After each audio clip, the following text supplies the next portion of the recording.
For the Interrobang, I'm Briar Wilson, and welcome to this week's episode. I'm here with Mayan. Mayan, if you want to go ahead and introduce yourself to our viewers, you can take it away. For sure. Hi, my name is Mayan Correia. I'm in the journalism program here, and I'm an aspiring content creator as well. Awesome. So, journalism is kind of what we're doing here. Right. So, you're in your comfort zone right now. A little bit, yeah. I'm very comfortable on camera, and I'm very comfortable with like a mic on me and answering questions like that. So. Well, yeah. Usually you're the one asking the questions. Yeah. So, is this making you a little bit uncomfortable? A little bit, yeah. I'm usually used to asking the questions and kind of putting people on the spot, and so when I'm put on the spot, it's a little different. But I think I'm okay. Oh, that's okay. Well, I'll go easy on you. We can talk about like pizza or something. Oasis's pizza. Yeah, no, I'm okay with that. All right. Okay. So you are a big advocate for men's mental health. The issue of the Interrobang this week is actually mental health surrounded. So I think it'd be a good opportunity to have a conversation about that. Do you kind of want to go into why that's such an important topic to you? Yeah, for sure. So last year, the end of my first year, I made an audio documentary on men's mental health, and I got to actually speak to Michael Landsberg, who used to be a TSN sports journalist, and now he's an advocate for men's mental health, and he does TED Talks and things like that. So I think this issue is very important. I think that there still are a lot of men who don't talk about mental health and that they should, and I think it's still ongoing because so many people don't focus on it, and I think that it's super important to really, give men the voice they need to have to be able to voice their concerns and talk about, like, pressure that they have when it comes to, like, jobs and anxiety they may have, right? So I think that it's definitely an issue people should be talking about a lot more. For sure. And right before we started rolling this interview, we were talking about your family. So if you want to go ahead and talk about your family a bit, you grew up with, is it 3 or 2 sisters? It's 2 sisters, yeah. So you're the only guy. I'm the only guy in my family. So do you think that had anything to do with kind of your take on men's mental health? Yeah, a little bit. I mean, like, obviously my dad is in my life as well. We're not like super close, but I lived with my dad all 4 years of high school. So that was definitely influential in my life. But other than that, I lived with my sisters and my mom, and that was it my whole life. And so, yeah, my sisters definitely raised me as best they could to kind of be a gentleman, of course, with people. And my mom is a very big person on being kind and spreading kindness. So with mental health, my sisters have their own battles they fight, and my dad, when I was a kid, was always like, didn't really like talking about feelings, but then when I spent time with my sisters, they really were like, okay, that's not true. You can open up and you can talk about the things that you go through. And so having that safe environment where I feel comfortable talking about my feelings really helped, and it kind of benefited me for the better. So, yeah, I would say having my sisters and my mom definitely benefited me. Well, that's good. So you'd say that they kind of allowed you to talk about it and brought out that soft side. Yeah. Like, my sisters were very, they have like a 50-50 kind of side. They're very, can be sporty, and then at the same time, though, they are able to be kind of feminine as well, and they were able to help me kind of express how I feel, because I spent a lot of time as a kid, not being able to talk about how I felt. I just kind of kept it buried inside and was like, okay, life's amazing no matter what. And I was like, no, it's not actually. There's some problems that are happening, right? But I was always told, you shouldn't talk about it. But the truth is, you can talk about it, and you should talk about it. You have to talk about it, or else it's Exactly. not going to get better. So within your sisters, I got to know, because I grew up with 2 brothers, so I'm kind of getting their perspective here. I want to know how it feels. What are the different? Is your older sister more like is she giving you mom vibes? Is she telling you what to do? Is the little sister kind of crazy chasing you around the house? What's the vibe of the friendships? You know what? That's a great question, actually. I want to say that my older sister definitely does take on the mom role a lot. Like, my mom is very nonchalant and laid back, and sometimes when I get into an argument with my little sister, my mom won't really do much because we're all pretty, I don't want to say old, but we're definitely up there in age. Like, I'm 19, and then next week I'm 19. I'm 18 right now. Oh, happy birthday. Thank you. My sister's 25, and my little sister is 16. So, we're all pretty up there in age. So, when we have arguments like that, they're more like a little more serious. They're not about like little stuff, right? So my mom at that point is like, you guys are adults, you figure it out. And when she doesn't step in, that's when my older sister comes in. She starts yelling, she starts getting upset. So yeah, she plays the mom role for sure. Could she be more harsh than mom? Yeah, 100%. My mom is very she walks pebble stones around people a lot. She is too scared to hurt people's feelings, and sometimes that happens with her own kids. She doesn't want to favor one child over the other, so sometimes she just doesn't like getting involved. So then my older sister steps in, and she just cusses the both of us. Oh, So, okay. but my little sister also she's the youngest, so she's kind of like I don't want to say she's the wild child, but sometimes she can be. That tends to be the case a lot. They say that about younger siblings. If any of you are younger siblings watching, I'm sorry. We do love you. It's nothing personal. It's But just sometimes you're a little much. my little sister is definitely the crazy of us four too. So I can understand that. So part of being a huge mental health advocate comes from your dream of building a safe online space through content creation, Yeah. which is something you hope to eventually end up in, Mhm. which is what we're here to talk about today, Right. among other things. But if you'd like to go into that and kind of talk about that dream of yours and how that came about, the spotlight is yours. For sure. So, it kind of started a couple of years ago when I think a lot of people can relate to this, but when you're a kid and YouTube was just kind of starting to trend, you make those really, really bad quality videos when you're with your friends and you're like, hey guys, we've got Pokemon cards and new video games and just those low qualities. And then I got older. I did one a little more seriously and I vividly remember this, but I did a video where with my friend, just on my phone, did like a Welch's challenge. You know those fruit snacks, Welch's? Yeah, So I what love we would- Welch's. Yeah, they're so good. What we would do is my mom had a giant box of Oh, them. no. So we grabbed a bunch of the little packs, put them on the table and go, hey guys, we're going to be blindfolding ourselves and guessing these flavors. And Oh, so my. I did that, and then it was weird because I vividly remember filming that video, and then I published it, and then I just felt this like surreal feeling where I'm like, I really enjoyed that, and I'm like, I kind of want to make a career out of that. So after that moment, I kind of was like, I took it more serious. Now, at this point, now I have my own YouTube channel where I have a little series called Real Talk, where like this, I sit down with someone and we go over music debates, film debates, which is really cool. And I also like talking about mental health there on as well. Having a platform where you can talk about that is really important because sometimes people don't know that that's a thing. Like, especially because social media is such a big thing now, For sure. you want to be able to like look for something that's talking about an issue like mental health, and what better yet to use than social media, right?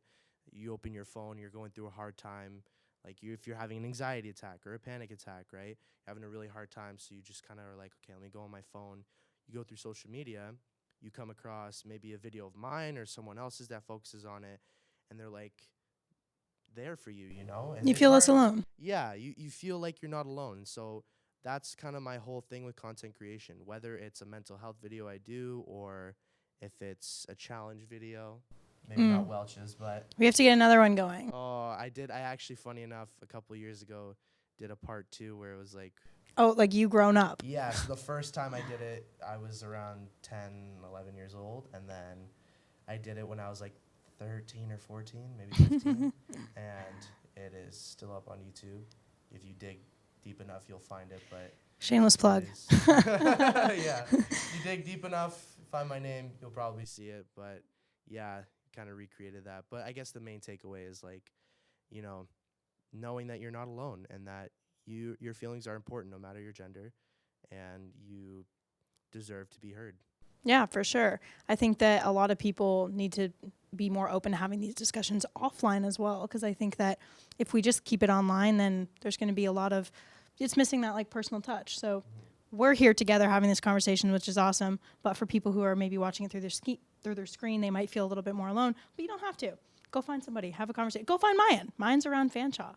Yeah, that's actually another big thing too, is like I always tell people, if you don't have anyone to talk to, and I always mean it so seriously, I said, like I posted a TikTok the other day, It was National Suicide Prevention Month, and there was a TikTok audio where it was a guy kind of explaining, hey, it's National Suicide Prevention Month if you know someone going through something. And so I kind of posted a video about it. I was at work at the time, and I was just kind of sitting there, and I'm like, you know what?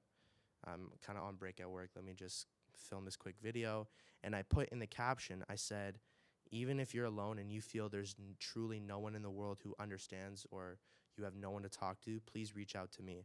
And I still mean that to this day. Like, if you don't have anyone to talk to, I don't care who you are, and I don't care about, like, obviously I care about your problems. What I mean is, like, whatever is wrong, whatever you're going through, I will be there to support you, and I will be there to help you, because no one deserves to be alone. I believe that we're all put on this earth to kind of, you know, enjoy ourselves. Obviously we'll struggle, but, we shouldn't be alone, right? So Oh, for sure. So let's talk about your experience as a Falcon. This is your second year at Fanshawe. my second year, yeah. Your second year. Are you coming back again for another year, or is this your last year? Unfortunately, no. I was debating it for a bit, but this is my last year here. So you're soon to be a retired Falcon. Yeah, I will be a retired Falcon. I will definitely be back in London, though. I have friends who live here who I will plan on coming to see. I think this is a beautiful city with many beautiful landmarks and beautiful sights to see. So I definitely will be back. But yes, no, I will not be returning my education here. I will be pursuing content creation past my program. Very exciting. So you're in the journalism program. What can you tell us about that? How do you feel about it? Is it challenging? Have you found it beneficial to what your end goal is with content creation? Talk program. Yeah, so with my program, it's actually really, really cool what we do. It's multimedia journalism. So multimedia, kind of, just for anyone who doesn't know what that means, it's tackling on different kinds of social media. So it's really similar to actually content creation, where you're learning how to post on Twitter, you post on TikTok sometimes, or you're posting a website article. We have a software where we upload like our news, like any stories we find, we upload on a software for newscasters to go report. And so when you're a first year, you're mainly focused on classes and you're just starting to get used to being a journalist. And then as soon as you start second year, you're a lot more hands-on. You're running the radio station, because I'm not sure if you're aware, but 106.9 The X is a radio station here at school. It's actually fully licensed, so it's a professional radio station, and second years they run it, and they basically are able to be newscasters, so they go on air, and they talk about the news, and then there's another group of reporters who go out and get stories. They interview people, which is really cool, and so I love it. I think it's very hands-on. I think it's awesome. I get to do a full-time job, and even though I'm not getting paid for it, it doesn't matter to me, because money does not buy me happiness. I think that happiness comes from other things. So this program does make me truly happy. It can be very stressful at times.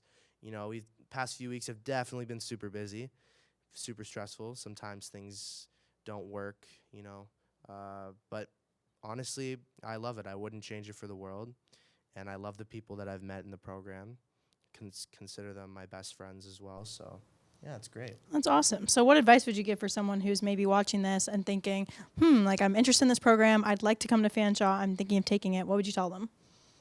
I would say do it. I would say do it for the experience. Don't do it because someone else is telling you to do it, but just do it because you feel it's right. My thing has always been, I'll always support any decision someone makes, as long as that's how you truly feel and that's what your heart is set on. I'm very against when someone, because I used to do this and I still do sometimes and I'm working on it, but I'm very against when people make decisions based off of what someone else says and based on how other people feel. And so, yeah, if you're debating taking this program or even coming to Fanshawe, do it. I think you should, because even if you come here and take the program and you realize, maybe I don't want to be a journalist. That's exactly what I did. That's my exact situation. I started it, and first year I wanted to be a journalist. Now I wanted to focus a lot more on content creation, and I still learn those skills to be a content creator after. So I would say do it, because you still learn so many cool things that you can take with you in life, no matter what career you have. So that's amazing. So outside of just somebody who's interested in the program, let's talk about your general experience at Fanshawe, like, as a whole. So somebody, it's their first year, they're a new Falcon, a little baby Falcon. What is your favorite spot on campus to study? Where are you going? You need to get work done. Maybe it's late at night. You need to focus. Where are you going? Wow, that is a great question. I might have to Uh, steal this spot if it's a yeah, good one. I think that you kind of got me there because, I think, you know, being outside, honestly, and a really, really good spot. Actually, I didn't have it first year because it wasn't open, but in the new F building, if you go outside, there are like little spots, especially when the weather's nice. They have Muskoka chairs, super comfortable. And if you're more of an inside person, there's this place called the Homework Space, the Homework Bubble in the new F building, where they have these really comfortable chairs that lean back, and they're like kind of in the shape of eggs almost. Oh, wow. They're so comfortable, amazing. I got a lot of work there, a lot of work done there. Sorry, and but yeah, I'd say those places or anywhere outside. We have beautiful, I want to say what's the right word, like landmarks, like the Merlin Fields. Great place if it's a nice sunny day. Lay a blanket out. Get your Yeah. laptop out. I don't know if you'll get service. I hope you do, but even if you're just writing something on paper, it's a beautiful place to go. So Yeah, I think that was one of my biggest like shocks when I was in first year is when the weather started getting nice and you looked outside and all of a sudden everyone that goes to Fanshawe College is out on Merlin Hill. They've got blankets out. There's people tossing around footballs, playing spike ball. It was one of my favorite things ever. So I can definitely relate to that. I can confidently say I was the group that was throwing around the football, and I can also confirm that if there was a lot of yelling for like little games set up, I may have been a part of that as well. I can confirm. I can confirm that right now. Well, that might have been me. So you weren't on the homework side. You were on the fun side. I mean, I'm both. Okay. I'll take time to do homework and get my work done, but at the same time, you gotta have those moments where you have fun. If there's a football, you're gonna throw it. Yeah, exactly. If you don't have those moments where you're having fun and taking time for yourself, then it's just too much work, and too much pressure on yourself, right? You need to have those moments where I think a great example is the other day with my roommates. I live in a house with a couple of my best friends just down the street from the school, and we had a moment where we were all not busy. It was around 7, 8 o'clock, a little late in the night, right before it gets close to super late. So we all had a moment where we were just sitting around in our garage and we kind of just were talking, hanging out, just keeping it very simple. So it's just moments like that I think are so important because they really help you kind of decompress from school and homework and stuff. So No, for sure. So on that note of favorite spots on campus that you like to have fun or that you like to do your homework, right. let's talk about food. What on campus? Fanshawe, in my opinion, has some of the best food options ever. I've visited quite a few of my friends at different schools, and I gotta say, like, we've got a pretty good variety here. So, we do, yeah. in your opinion, what is the best place to eat on campus? Oh my gosh, this is. Well, personally, I think every spot is amazing. I'm personally pretty close with everyone with the Fanshawe Student Union because I used to work at the convenience store, The Nest. I worked there for a little bit, and so I personally know a lot of them, and I know they put in a lot of work in the food they make. So Oasis is very good. I think the burrito bowls at Oasis are amazing. I'm trying to think what else. The stir fry. I feel like not enough people.